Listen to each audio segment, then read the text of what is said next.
ナザレのイエス様、聖霊様、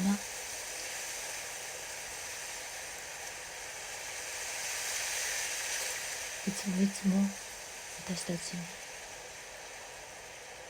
たちを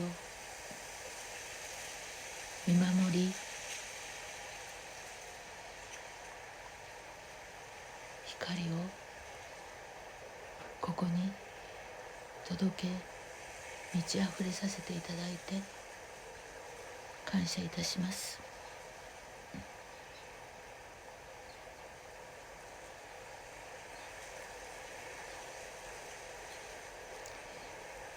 日々の生活を一つ一つ丁寧に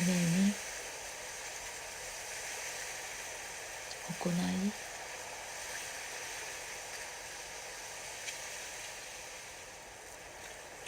過ごすことができますように願います。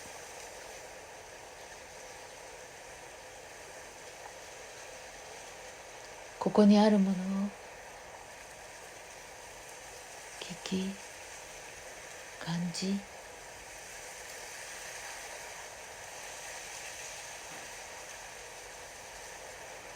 言葉として表すことができますように。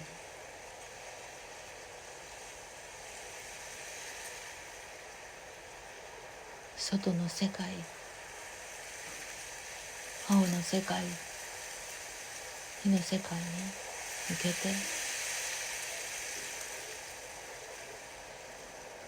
そこへの思いを忘れず、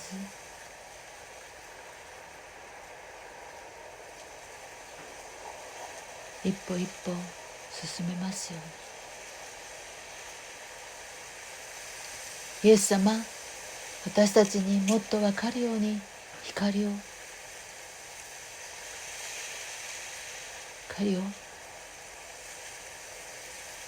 お与えください。